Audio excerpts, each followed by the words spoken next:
जम्मू काश्मीर पहलगाम रे गत मास 22 तारिख में आतंकवादी माने घटाई बर्बरोचित हत्याकांड रे 26 जन निरीह भारतीय प्राण हराइथिले। आम देश सैन्य बाहिनी द्वारा ऑपरेशन सिंदूर माध्यम पाकिस्तान एवं पाक अधिकृत काश्मीर रे थिबा आतंकवादी 9टी आड्डास्थली उपरे आक्रमण कराई ध्वंस करा। परिप्रेक्षी में सेना बाहिनीर मनोबल बढ़ाई सारा राज्य में त्रिरंगा शोभायात्रा जारी रही। बीजेपी युव संगठक हिमांशु महाती नेतृत्व में सालेपुर माछुआती बजार एक विशाल त्रिरंगा शोभायात्रा बाहरी सालेपुर बजार परिक्रम कर मां माहेश्वरी मंदिर में पहुंचीला। इस शोभायात्रा युवक महिला ब्लॉक विभिन्न सामाजिक संगठन शोभायात्रा जोग देते। देशवासी को सुरक्षा देवा सह पाकिस्तान आतंकवादी अड्डा को ध्वंस कर वीरत्व एवं साहसिकता पराक्रम देखा जवान को लगे आमे गर्वित थिबा कही समस्ते सलाम करथिले। एसहित भारत मातार जयगान करथिले। इस शोभायात्रा समस्ते हाथ में त्रिरंगा पताका धरी भारत माता की जय स्लोगान दे सालेपुर बजार परिक्रमा करथिले। भारत माता की जय। प्रथमे मार सम्मान रखिथिबारु मु भारतीय हिसाब से समस्त को स्वागत करुच्ची एवं धन्यवाद दूची।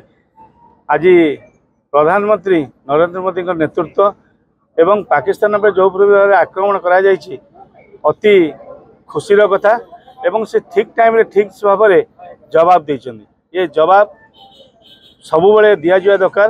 भारत को बंचाई हेले आम मानकर सुरक्षा हेले आमे मार सम्मान करूँ एवं जो मार आज सिंदूर लिभे देइछन्ति आज मोदी सरकार आमे भाई मैंने समस्त एकाठी होइछु एवं जो सेना आज प्रथम भाव में आज जो आक्रमण करिसेंति आमे एवं विजयी होइछि सेति आमे बहुत खुशी अछु। आगु मध्य ए पदक्षेप नेबेले आमे आउरी मध्य नरेंद्र मोदी सरकार एवं अमित शाह राजनाथ सिंह समस्त को धन्यवाद देवा सहित ये अंचलवासी को धन्यवाद दौचु से भाव में सहयोग कर अंतर धन्यवाद दौचु। आज आम अंचल जड़े विशिष्ट समाजसेवी युव समाजसेवी एवं आम समस्त प्रिय हिमांशु महांती नेतृत्व में जो भाव में अगणित भारतीय जनता सालेपुर जनता नारी ठू आरंभ कर युवक ठू आरंभ कर समस्ते दल मत निर्विशेष ये जो हिमांशु बाबू जो भारत त्रिरंगा शोभायात्रा सामिल होती से हिमांशु बाबू को धन्यवाद दूसरी।